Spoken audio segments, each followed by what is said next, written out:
Okay, so we had started last week with the overview of the Torah portion of Mitzorah. And we had, in the prior Torah portion, Tazria, we had spoken a lot about the idea of this affliction of Tzarat, which is the spiritual skin affliction. Now, Tazria and Mitzorah, even though they're two Torah portions, and it's a bit rare, or maybe this is unique if you think about it, to have two Torah portions adjacent to each other, which really share one theme.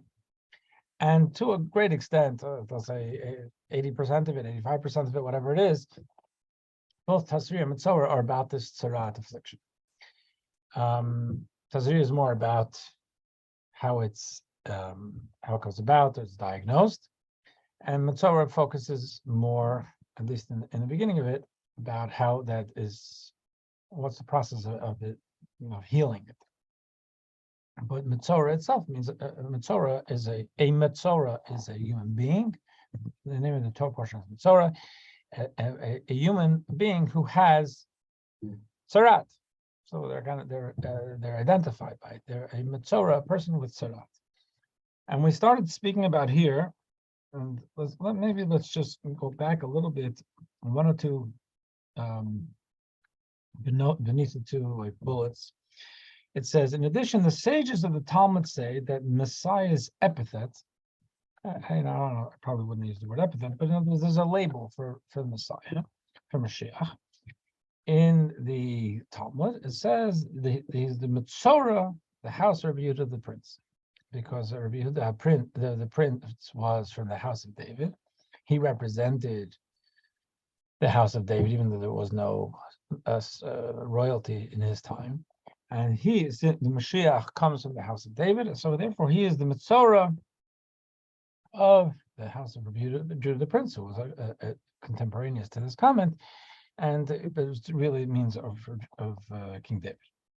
And he cites the verse, in the truth it was our illnesses that he bore and our pains that he carried, regarded him as a Mitzorah, smitten by God and afflicted. Where does this come from? There is a verse, a chapter in Isaiah 53, which Christian missionaries use a lot because it describes either it seems to describe a person, it could be actually us as a people, but afflicted, and they talk about that, speaking about the Messiah carrying the burden of our sins.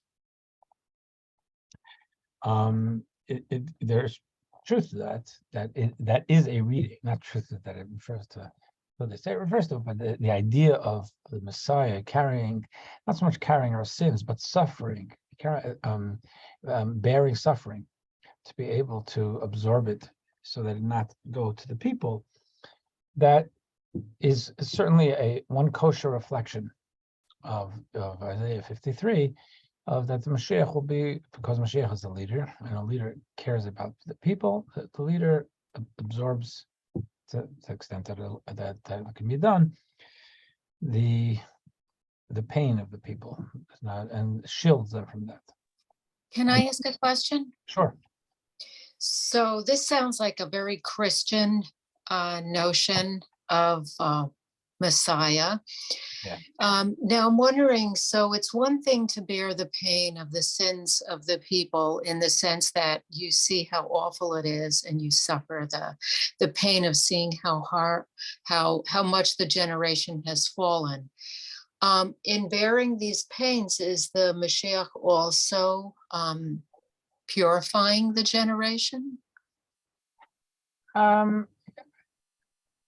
That's a great question. I can't pinpoint exactly within what we know of God's bookkeeping of what the effect of the bearing of the pain is. I would say that it's more probably, since the pain. Well, maybe this is what you're saying to some extent. The discomfort and pain we see as it's, first of all, it's a reminder to us. It's unfortunate. It's a way that God calls our attention to life, so that we're vulnerable, one, it's especially for feeling invulnerable and a little cocky about it. So these things help give us a reality check. That's one of the ideas, and that itself is a purifying thing. So I think that when we say that a leader of a generation, or the Mashiach, is what they want to do is teach us and give us conscious reality checks and verbal and mental reality checks and emotional reality checks, but not that we should have to have the pain. And therefore, again, how this works exactly, I don't think any of us on this Zoom can fully know. It's if the leader will take upon themselves the physical pains, but what they're going to do is that they don't want to deprive the people of the consciousness mechanism. So they are bringing the people to greater consciousness of who they need to be, but absorbing the physical pain of it, as the way I would read it or understand it. And therefore, since the Mashiach is a person who is a Jewish leader, here one of the things it says that this is pre-Mashiach era, and someone we see as bearing our illnesses and our pains, because it was pain. He's a leader, and he's taking the physical pains, but trying to make sure that we still have the psycho-spiritual objective of those pains, which would be to give us a reality check. Okay, thank you. Thank you very much. Sure. So now we say the Talmud even records an episode in which the Messiah is seen in the guise of a Mitzvah. Yeshua ben Levi met Elijah the prophet standing at the entrance to Rabbi Shimon bar Yochai's cave. He asked Elijah, "When will the Mashiach come?" So Elijah says, "Go ask him." "Oh, how can I find it?" Rabbi Shimon ben Levi says, "Okay, so where's he sitting?" So Elijah says he's sitting at the entrance to the city. Now the Shimon Levi says, "Okay, I had no idea. I'm asking when the Mashiach will come. To me, it's more of a concept. I didn't know that I'd be able to connect with him in human form. What sign will I be able to recognize? How am I going to know? This is not someone walking around with a crown on his head. It's something that's not the Messianic era yet, but this is a person who is poised to become Mashiach, to step into the role of Mashiach, if the generation is fitting, if the time is appropriate. So how am I going to recognize him?" Yes, Alanda. You need to unmute yourself. Oh, sorry. No problem. What will happen to the people that are not Jews when the Messiah comes? That's there's some interesting Talmudic phrases about it, and in putting it all together, the Rebbe actually once explored that. Or that Mashiach will come. Mashiach is, and we're going to talk about this also somewhat. The idea of Mashiach is that the goodness of the world comes out, and everybody has some goodness, and sometimes it's very hidden. It can be hidden in layers of selfishness. It could be hidden in mental illness. Unfortunately, what we heard about yesterday in Nashville, who knows what the purpose was, but that human being who did that terrible thing, deep inside there's goodness there. Again, it's not turning a blind eye to the horror and the pain and the grief that was caused to victims, to their families, but there's a creation of God always has goodness there. So when the Mashiach comes, the goodness of the world comes to the fore. And when the goodness of the world comes to the fore, that means we get along with each other, because there's no longer the enmity and the envy or whatever else that goes on that divides us. And the goodness of nature comes to the fore. So the world is the world in its actualized goodness. So my non-Jewish neighbors have godliness in them. Of course they do. They're created by God. They're not Jewish. They weren't created to be Jewish. That's not a flaw. It's a reality. They are exactly who God created them to be. Now, they probably have some human shtick, like I have human shtick. And when Mashiach comes, we'll be able to get past that. So there will no longer be any of the anti-Semitism, any of the harshness that we've experienced from the larger family of humanity. That's going to be gone.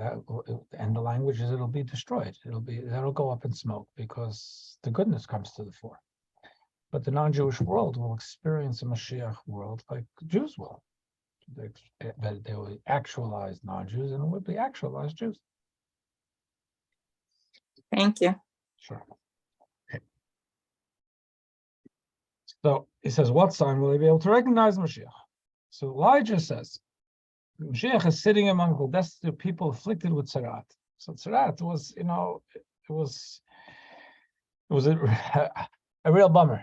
So the idea is that it doesn't mean necessarily that someone was destitute, like financially poor, but obviously these are people at a low spot in life, and they have to be outside the city, so they're not living in luxury at the moment.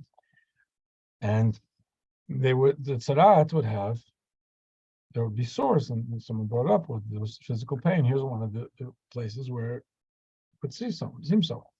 Whereas the other first loosen all their bandages, and then after treating all their sores, retie them all. So you take off all the bandages, put on some lotion, whatever, and then you tie all the bandages. He, Mashiach, unties and reties his bandages one at a time. He does one bandage at a time. Why? It's more labor, or it's less time, less effective. It's not it's not a systemic way of dealing with it, because the Mashiach is thinking, perhaps I will be summoned at any moment to reveal myself as the Messiah, and if so, I must not be delayed by having to rebandage my many sores. This is one of the ways that Talmud tells us that the Mashiach can kick in at any moment, any day, and that even the Mashiach the Mashiach himself will not know until the moment it comes, but it could happen in a split second. Therefore, the Mashiach is always on call, so to speak. Okay, so, but to our point, the Mashiach is not only biblically, scripturally, but also Talmudically, we have this framing as a mitzorah, a person with tzarat. So it says, we have seen why the Messiah of all possible manifestations assumes the garment of mitzorah. It's a little odd.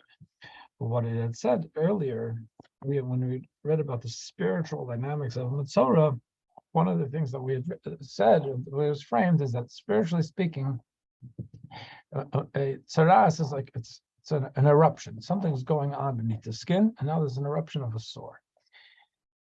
So in the spiritual dynamics, we have the capacity within us for great intensity, and that can be a good thing. It can be, that I'm filled with intense, love for someone or something, or filled with a sense of a passionate, righteous indignation about an injustice that goes on. And that's very good. The things that has to be tempered, so that we don't act erratically, and that we don't act beyond in an ineffective way. Because if I feel that an injustice is going on somewhere, for me to just yell at the person out of great pain, maybe sometimes that's okay. But usually you really want to temper it to be able to have that goodness come out, that good sentiment come out. So because of its intensity, usually want to come out and channel it in a constructive way. And what we've spoken about is here, the mitzorah is a person with a strong spiritual energy. One of the things we said is that it's imbalanced, that it isn't properly tempered. It's just erupting, so to speak, like the eruption on the skin. In this context, it is possible to interpret the names of the two parshiyot. Remember these two parshiyot, the one we just finished, Tazria and Mitzorah, are most often read together as we go through the year. That discuss Tzirad, but these two both discuss Tzirad, and together they both refer to the process of redemption. Tazria, meaning sow, refers to the work we do to cause redemption to sprout. So, and we discussed this in the overview of Tazria. We're consistently now, in the course of our days, we're planting seeds of the world we will see in the times of Mashiach. If the goodness of the world will come to the fore, what does that mean? If we're all each sitting in rooms, and we're using a computer and a desk and a room, whatever, for a holy objective, which is to study Torah, to try to understand more of what God wants from us, and how to more of how we can connect with our best selves and with God. That's holy. It's the top of the heap activity. So we're doing it, but we're doing it within a context. And so that same Isaiah also says that in the times of the Messiah, and I think we had it here, recently, maybe not, but maybe we had a different conversation, but that a stone from a wall will call out, and a wooden beam elsewhere in the room will answer it. In other words, that what it's going to do, that the walls themselves will shout what was done in them. So therefore, if we're doing good things in a room, probably we're always doing kind of a mixed bag, but hopefully more good. So now, this conversation is somehow embedded in that wall, as there are trillions of other things in the room in which you sit. When Mashiach comes, that beauty will become evident to us. The walls will shout, so to speak. So what is that? Mashiach comes now. We'll be able to, this moment, be able to appreciate what we seeded into the walls, this SEED, the goodness that we planted into our reality from 933 to 951, and obviously the trillions of times before that, wherever you're sitting. So that's called, we're like planting goodness in the world, which is waiting to sprout to a great extent when Mashiach comes. Mitzorah refers to the Messiah himself. And so Tazria means we're sowing it, and the Messiah, the Mitzorah means that, since we said Mitzorah, it refers to the Mashiach himself, that will be the triggers for us to be able to appreciate it. Thus, the phrase Tazria Mitzorah allegorically means sow the seeds of the Messianic redemption, because Tazria means to plant seeds.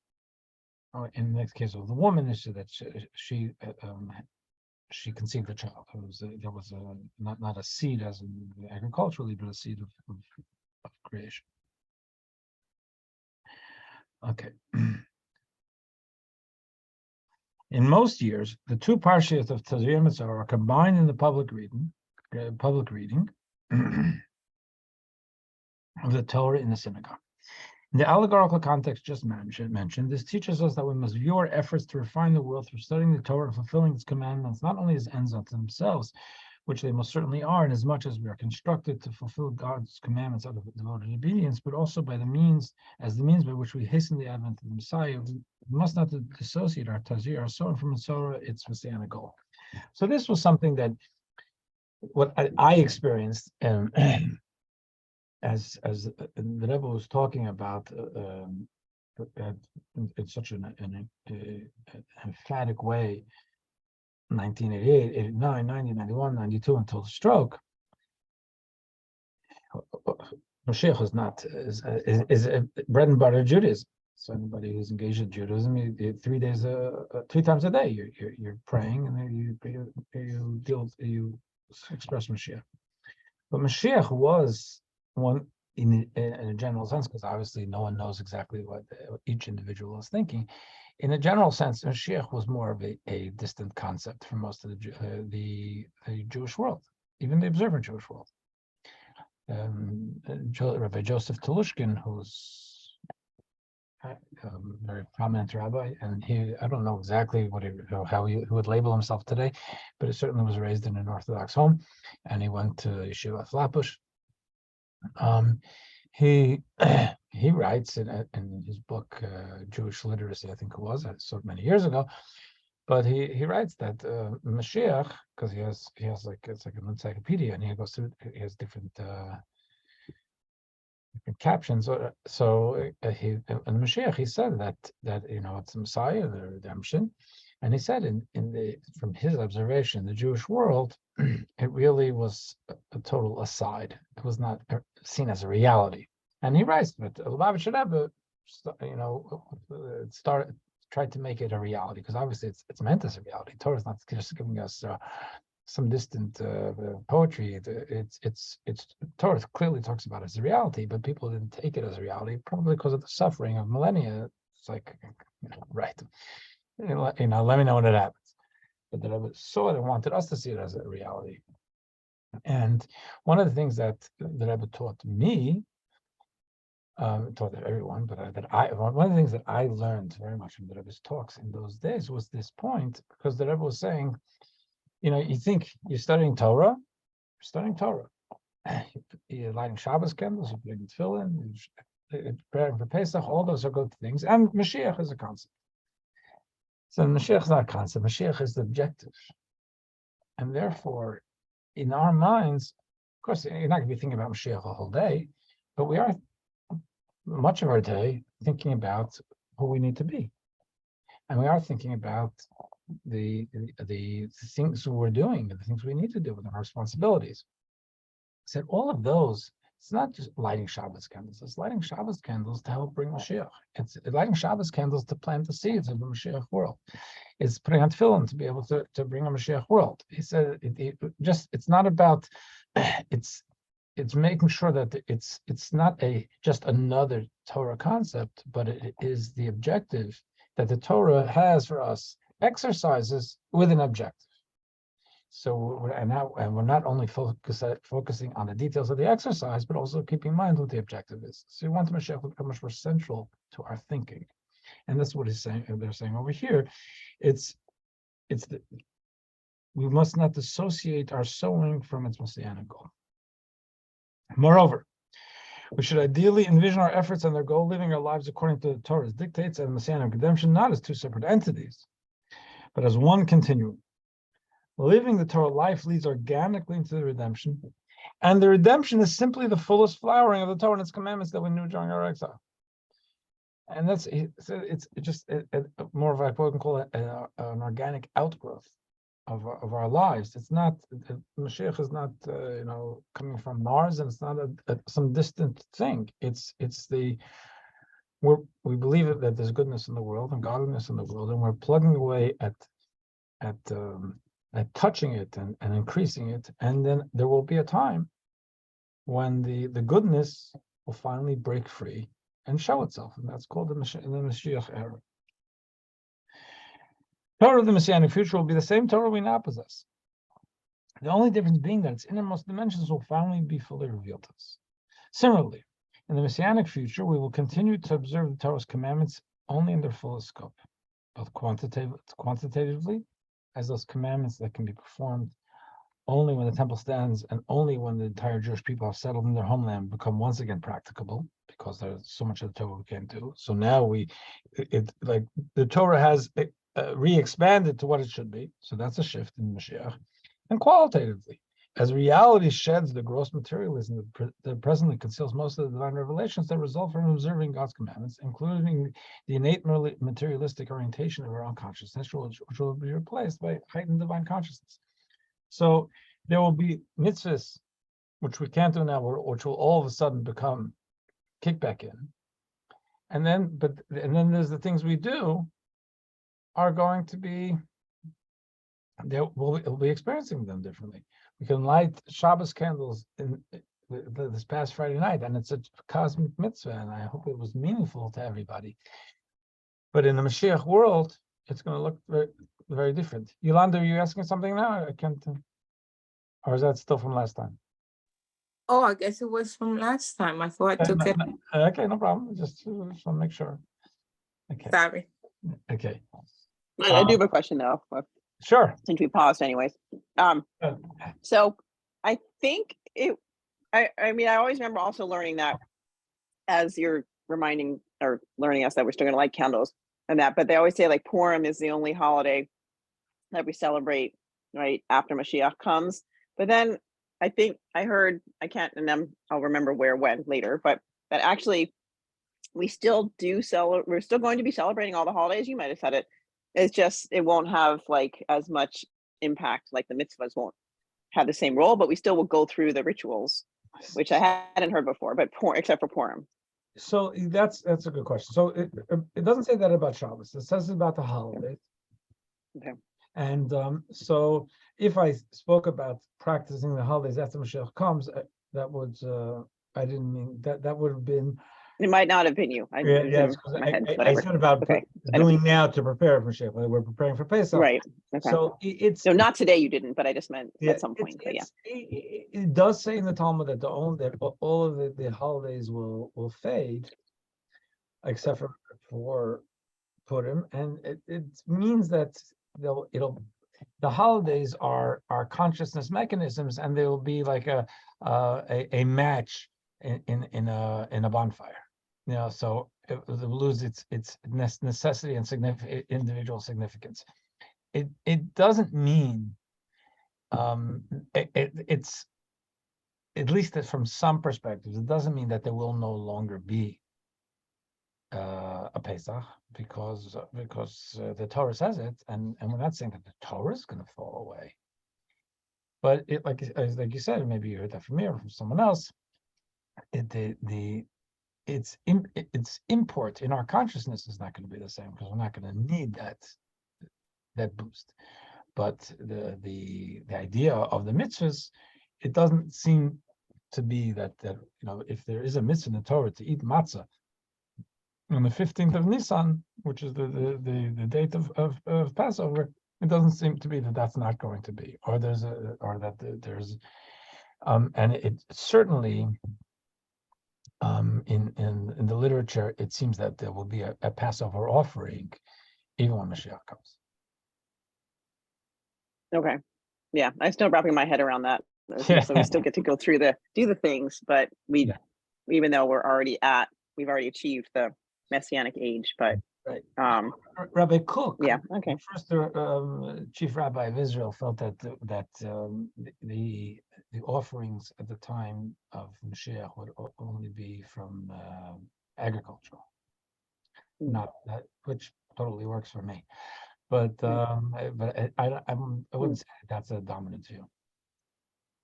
Oh, right. I forgot we get to do the sacrifices too on the holidays. Okay, fun. Okay. All right. That I guess that's a reason to celebrate after Mashiach, is we get to do the sacrifices. But the offering also, And that's what I meant. And when I said I mean the offering, sorry. Yeah. Okay, wrong terms. Thank you. Yeah, well, sacrifices. I just like offerings better. Yeah. Conscious. Okay. In reading about the odyssey of the Metzora and the process of her redemption from social ostracism, meaning exile from society, we're at the same time reading about both our personal odysseys of spiritual crisis and redemption, as well as our collective national odyssey through our exile as we work toward our final redemption.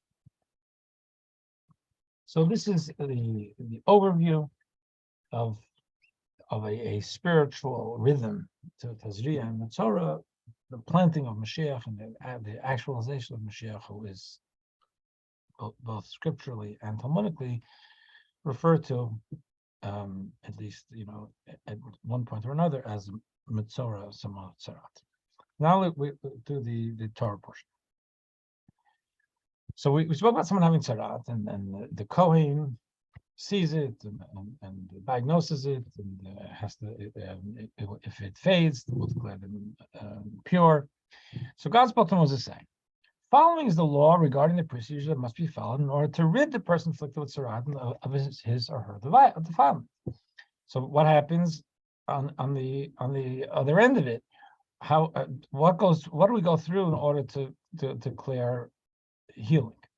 The process of his purification must take place during the day. Once the symptoms of tzara'at have disappeared, it must be brought to the priest who was designed to examine him, but only after. Again, this applies to women too, but they're just trying to find a pronoun that makes it simpler. The priest has gone outside the camp, since the afflicted person had been banished from the camp, and he may not re-enter until he is pronounced rid of this defilement. The priest must examine him, and if the lesion of tzara'at is healed in the afflicted person. The priest must order the Kohen, must order someone to take for the person who's to be purified a few things for an offering. 2 fowl, or alive and not suffering from a fatal disease. The term treif means that an animal it could be a kosher species of animal, but it's suffering from a fatal disease where it's not going to be able to live out the year, and that is a treifa. So we want to eat in consumption. We eat a kosher species, but a healthy animal. So in these fowl, it has to be ones who are healthy, from what we know, and of a species that does not render one spiritually defiled. Plus an unpeeled cedar stick, at least a cubit, meaning about 19 inches long, a strip of scarlet wool, and some hyssop, which is a little plant. The fowl alluded to the fact that tzara'at is a corrective punishment for gossip or slander, which are usually said in the course of an idle chapter as reminiscent of how fowls chirp. It means birds chirp, and sometimes people chirp. And when we mindlessly chirp, we often end up chirping about other people. So one of the things that the Talmud tells us is that the birds, the chirping reminds us of how we got to this place, and how we got there's. Let me just finish them. We'll talk a little bit more about the birds. The stick of a tall cedar tree alludes to haughtiness, which is also punishable by tzara'at. The sense of shallow ego, which is part of this, and often brings to us deriding or wanting to take other people down a couple notches and speak negatively about them. And the strip of wool dyed with the scarlet wool blood of a lowly worm, and the lowly hyssop allude to the humility the sufferer must learn in order to repent of these sins. The cedar stick and the hyssop must be bound together using the excess length of the strip of scarlet wool. Let's just finish this, and then we'll. Actually, I don't have to finish it. So there are 2. Actually, you know something? I will finish it, and then we'll go further. The priest must order someone to slaughter 1 fowl, such that its blood drip into an earthenware vessel, and the spring water has been placed in that vessel. The amount of water must be placed in the vessel is 1/4 of a lug. Any more than this will dilute the fowl's blood to the point that it will no longer be discernible in the water. Even though this fowl is from a species normally permitted for consumption and is slaughtered properly, you may not eat it. In order to prevent anyone from eating it, it is buried immediately after being slaughtered. And then there's another one which is kept alive. So first of all, we said that the bird alludes to chirping, and that is one of the reasons we're saying that we take two birds is because speech is a good thing. Speech is how you say I love you.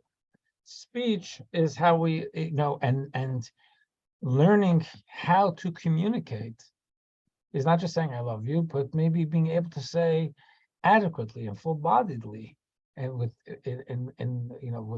descriptively how I love you. That's all good stuff. So we are when the Torah, in the breakdown of humanity, we have inanimate objects or growing, agriculture, animal life, and then the human is referred to as a medaber, which means a speaker. This fact that we speak, that means we relate to each other, we can express ourselves to each other, is really a critical part of our humanity. So on the one hand, speaking is a value. On the other hand, we get ourselves into a lot of trouble with that.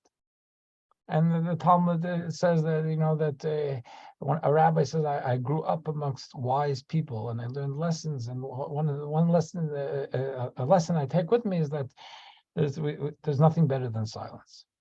Why is there nothing better than silence? If you're sitting with a spouse, sometimes silence cannot be a good thing. Sometimes you want to be able to express. The point is that we have to be careful with our words and choose our words. Use our words, but their speech is great. Speech is constructive. Speech is very good. And sometimes silence is destructive. But the idea is that we have to distinguish between the two. So the bird that is slaughtered and buried, that represents the negative speech. But there's another one. There's another bird here. We said we take two of them. And one of them, we'll see a little further, one of them is kept alive. One of them represents the good speech. And we don't want to bury speech. We want to bury negative speech. And that's an important part of this. And some commentaries bring up just for the idea is that also with the two, there's a field of Jewish study that's called gematria, where because each letter of the Hebrew alphabet has a numerical value, and if you add up the letters, therefore there comes to some to a specific value. So the Hebrew word for a bird is a tzipor, and that has the same value as shalom, which is peace. And the idea for this penitent person who has tzarat and therefore has been someone who has been speaking divisive language, to be able to see that the two birds represent two people, whoever they were, whether they're spouses or friends, whatever it is, who are impacted. Their peace, because each one of them has a numerical value of peace. And now, in the human form, what this the negative speech did was drove something of a wedge, or at least potentially drove something of a wedge between two people who otherwise would have been two birds, so to speak, sharing peace. And now they're separated. It's part of the consciousness mechanism. So now let's go to the inner dimensions at the bottom. The following is the law. The Torah begins with saying, this is the Torah, meaning the law of the Mitzorah. That's what we translate here as the following is the law. As we've explained previously, tzarat indicates the presence of an overabundance of spiritual light, which overflows its vessel. It's like I said before, someone's really passionate, and you see something going on, or you see something. Let's say the easiest one is I see what I think is I'm in ShopRite, and I see a parent with a child, and I love children, I'm into childhood development, and here I feel that I'm speaking disrespectfully to the child, and I yell. I say that's not the way to speak to them. Well, that parent may be speaking disrespectfully to their child, but I just spoke disrespectfully to the parent. It's blurting it out, allowing what could be a very good and proper passion, but to be channeled in a non-constructive way. The language it overflows its vessel, and my speech is the vessel. I'm blurting it out. I'm not speaking and communicating. This imbalance is manifest experientially as a rapturous desire to experience divinity, which in Hebrew is known as ratzah, unmitigated by a concomitant, humble devotion to accomplishing God's will. Sure. In the spiritual realm, that it could be if someone says, I love God, I want to be connected to God, I want to marinate in God, and therefore I'm just going to meditate and study all day. Well, that's beautiful, but do you have responsibilities? Do you have responsibilities to other people? Do you have responsibilities to the world? So it's not just about our feeling for God, it's about our surrender to God's desire. Maybe God doesn't want me sitting in meditation all day because I need to be productive in the world. Divine rapture is an expression of our love of God, whereas humble devotion as well is an expression of our fear of God. Again, I don't like the word fear, but the idea is that it's this respect for God. It's not about fear of God. The idea of devotion to His will, fear usually to me anyway, goes with fear of punishment. It's not that at all. It's about the sense of an awe and respect for God. Love of God and awe of God are in turn expressions of the soul's powers of loving kindness, chesed, and restraint. In the Kabbalistic, we've spoken about this at different times. There are two different poles. One is the giving, the connecting with people, and one is the standing back and respect. And same with God. As we have seen, these are reflections of the supernal sphere of the same names, which are organized into a structural hierarchy in which chesed is situated on the right axis and gvura on the left axis. Thus, favoring one propensity over the other, rapture over devotion, or vice versa, upsets our spiritual balance. So, in the past couple of months, I brought up a diagram, which I didn't do for today, but in the way the Kabbalistic Sefirot, and just when we speak about Kabbalah, just wanted a word of just before I get into this, we speak about Kabbalah, we're speaking about a level, a dimension of Torah study, which is a insight into the fundamental dynamics of how God created the world. So it's like physics can get you down to some molecular level to understand building blocks of reality. Kabbalah is metaphysics, so we can understand like how God created the world, or how God interfaces with the world. That, roughly speaking, that's all Kabbalistic. That's enough. So a lot of what we study or filters here is that type of an understanding. So one of the things about Kabbalah that Kabbalah teaches, a mainstay of Kabbalah, is that there are 10 Sefirot, 10 energy building blocks which God expressed as expressions of divinity, and as building blocks of the world in a general sense. And we reflect those 10 Sefirot in our own souls, that we all have those 10 Sefirot resonating within us, and tools for us to access. So when they're laid out, because they're concepts, but we're humans, we want to be able to get our minds around them in a structure. They're often laid out either in 3 poles or 2 poles, but on the right side, when there's the idea of chesed, we say giving, because you see someone, you want to talk to them, you feel there's an attraction, there's a connection, or gevura, which is not anything negative, but it's maybe you don't know them well enough. You want to give them space. Maybe you're waiting you're waiting to be able to find, to understand more, to see more about how they operate, so that you can extend yourself, but not just throw yourself at them, but extend yourself in a way that you feel is going to be more appropriate for them. That's using gevura, restraint, because we all need that. We always need that. We need both. We need to be givers, and we need to have the respect to stand back when it's necessary, and to listen. Listening is a restraint thing. But just stop not thinking about what I'm going to respond, what I'm going to say, but surrendering myself to hearing what the other person has to say. That's a gevura thing. It's in that sense. So rapture or devotion is like speaking and listening. It's not one's good, one's not. They're both good. You just have to balance them correctly. So the cure for tzaraat then is the harmonization of these two opposing drives. Opposing forces can only be harmonized by using a third force that transcends them both. The harmonizing force between chesed and gevura is always tiferet. So those two come together. Chesed is I say, like the embracing. Gevura is the standing back. Tiferet, the Hebrew word, means beauty, but doesn't help us here. Tiferet means that there's a consciousness within of the objective. So it's not like I feel like I want to give the person a hug, so I just gave, without thinking whether it was appropriate now. Or I'm self-conscious, and therefore I'm giving too much space, which can be seen as being standoffish. It's what do I want? What I want is a relationship with the person, and therefore I'm going to meter out the proper amount of connection, the proper amount of respect, so that what comes across is the truth, which is I want a connection with you. That's tiferet. Tiferet means that we're not just getting carried away by one impulse or another, but there's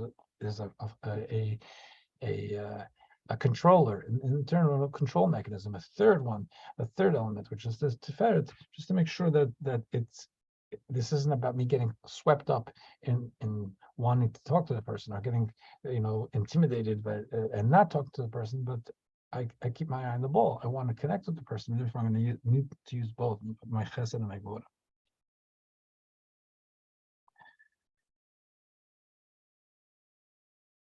And Tiferet is, which due to its direct root in Keter. Keter means it means a crown, but that's like the above the 10 Sefirot. That's our deepest will, our deepest desire, which is here. I want to connect with someone, with this person, is able to transcend and include both. This, in fact, these are.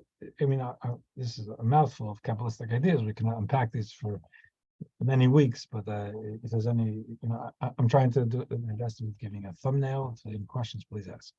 This, in fact, is the meaning of the word Tiferet, which ultimately in the Hebrew means beauty, because the harmonious combination of different colors into a pleasing picture or design, that's beauty.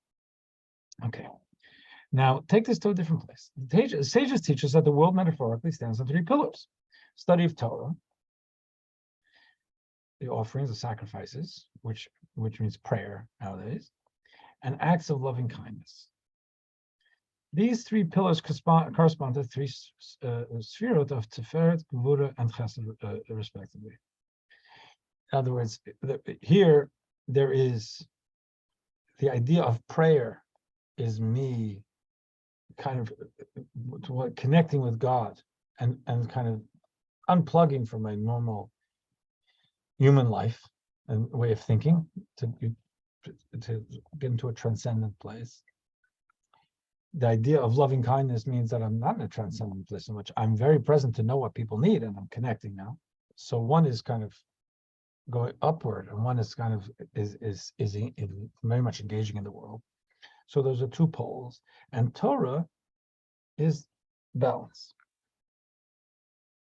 Follows that the harmonization of rapture and devotion, Ratzon and Shuv, is affected by the study of Torah. This is because true study of the Torah must be undertaken out of a sense of self-nullification to God. By nullifying ourselves to God, we can, like Him, harmonize opposites. So ultimately, if we surrender ourselves not to our impulses, but to our objective, and our objective is to be who God wants us to be. So then we'll be better suited to meter out how much of our day we're spending prayer and transcendence, how much of our day we spend in engagement. Torah therefore states, the following is the law regarding the person afflicted with tzara. That's why we use the language, the Torah says, this is the Torah of the tzara, of the Mitzorah. The person intimating that the cure for tzara, the harmonization of Ratzon and Shuv, is the selfless study of the Torah. Through studying the Torah, we're able to connect with God and connect with our deepest self so that we can not get trapped in our impulses, but that we are able to balance them correctly because we're kind of standing above ourselves a little bit and directing ourselves. Take this to the next one. It says the following is the law. As has been explained, a person becomes afflicted with tzara on account of having drawn evil energy into the world through the specific misdeeds that cause this condition. Each variety of evil energy is expressed with its own name or a combination of energy channels, letters. Okay, so here's another Kabbalistic idea, because there's a lot of metaphor, because we're talking about God, and we're using their human framework. They say that everything has a name. What does the name mean? A name is a way of referring or maybe even getting some understanding, a grip, a relationship with something called by its name. I know that we're on first name basis, so to speak. But it's so it has, spiritually speaking, we say that when God created the world, Kabbalistically speaking, everything was created through a name. And just like when I'm speaking now, I'm expressing my thoughts, my feelings, my energies, whatever it is, through words. Words are impactful. So God, through creating a name for each thing, well, that gives it and created it and gives it its substance and vitality. That goes for positive things and for not positive things, because the world has both. So each variety of evil energy is expressed through its own name or a combination of energy channels. So a name is an energy channel. This is alluded to in the Hebrew word for a sufferer of tzaraat. So this is alluded to for a word for tzaraat, mitzorah, Metzora, if you want to contract it, it can sound like motzi ra. Metzora, motzi ra. Motzi ra means to either to elicit or to express negativity. And one of the things that we talk about it in speaking negatively about people, there's the idea of lashon hara, lashon hara, the negative speech. In other words, someone did something wrong and I'm telling you about it. Or there's something called motzi shem ra. It's motzi ra, like metzora, but there's a shem in the middle. Shem means a name. What it means is that you're slandering someone's reputation, their name.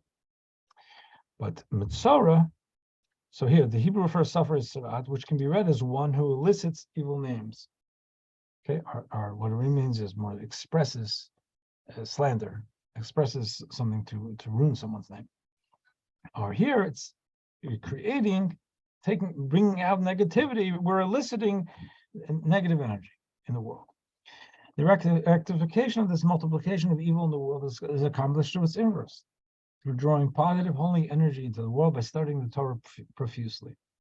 Inasmuch as the Torah's letters are all names of God, so to speak, because that's the way the Torah does refer to it, the Kabbalah does refer to it. The Torah's letters are all, even though the letters are giving us a narrative about Abraham and Sarah, all those letters are energies and they are expressions of God, like a name is an expression.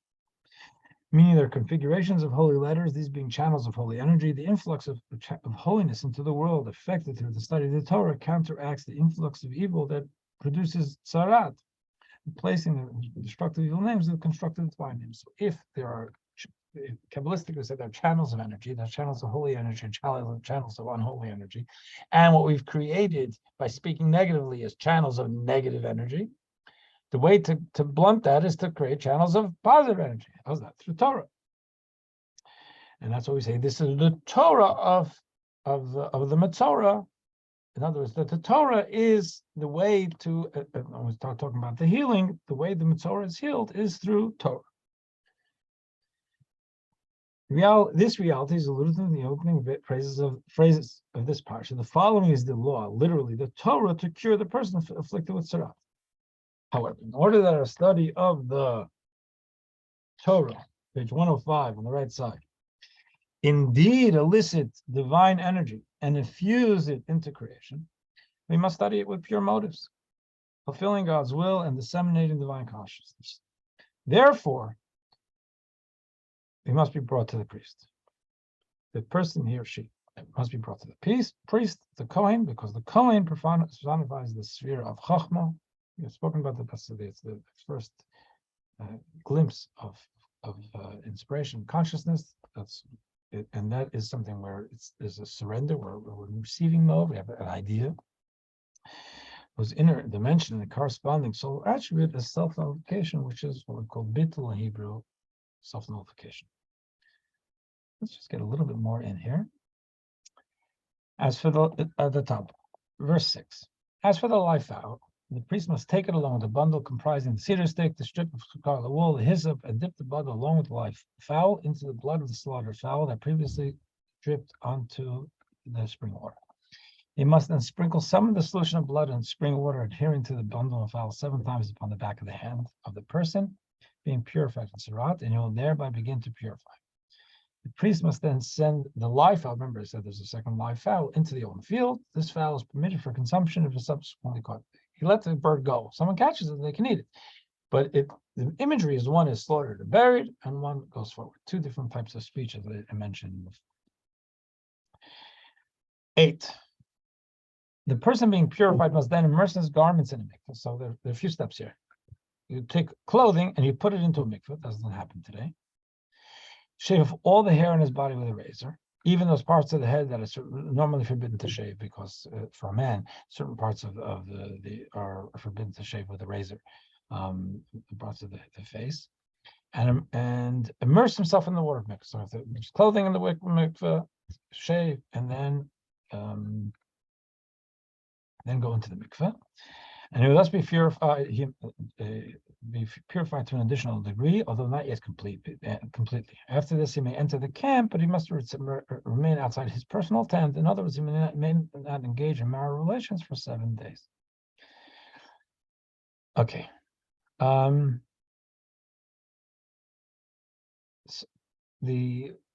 Just we're gonna take 2 minutes. There's a thought from one of the Sephardic greats of the 1900s. It was Ben Ish Chai, who's the chief rabbi of Baghdad. About this, there are 3 elements. One is that we have to rinse our clothing, and the clothing in Torah thought, in Kabbalistic thought, and spiritual thought, clothing is it's really there's me and there's my clothing, the way I show myself to the world or not. And therefore, clothing is a term that's used in Hasidic thought quite a bit for our modes of expression, the way we think, the way we speak, the way we act. Those are the soul's garments, so to speak. And first, we say that in order for purification, there has to be purified.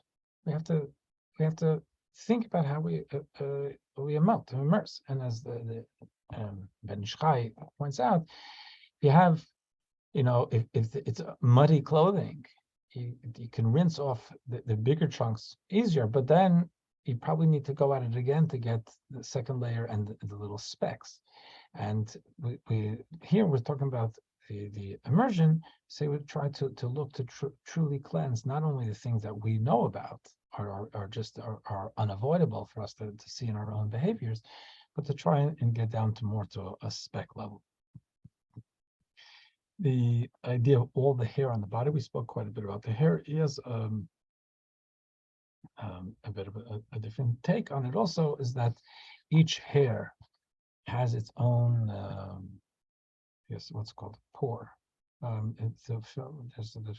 Every follicle, whatever it is, it comes out of its own, it has its own place of growth and nourishment. And the point is that for a person who believes in God, we're all like individual hairs, and God gives us our individual nourishment. And anybody else having success, and it doesn't take away from me, because I have my nourishment from God. No one else can take that away from me. So what he points is that this is part of a thought process for the Torah, not to be jealous or feel some type of competition with people, to recognize, we shave the head, call attention that the hairs will grow back, and each one has its own sense of nourishment. It doesn't need another one, and it's we are like individual hairs, so to speak, in growing from God, and the one hair is not going to obstruct the next. And then finally, immersing in the water, we say that the immersing in the water, going to the mikveh in general, is seen as there's a certain loss of self. We go under the water, we stop breathing. So that kind of surrender, going to the mikveh is a helpful surrender mechanism. So I'll leave that over there. I'm going to wish Debbie. I don't think you're with us next Tuesday. You're in Israel already. God willing, yeah, or might still be on the plane. No, I probably would have landed by then. Tuesday morning, Israel time we land. So yeah, I'll be there. God willing. God willing, safe trip, and we'll try to remember to record even without you. It's true. Thanks. Okay. Enjoy everyone. Thank Okay, be well. Bye. Bye. Thank you.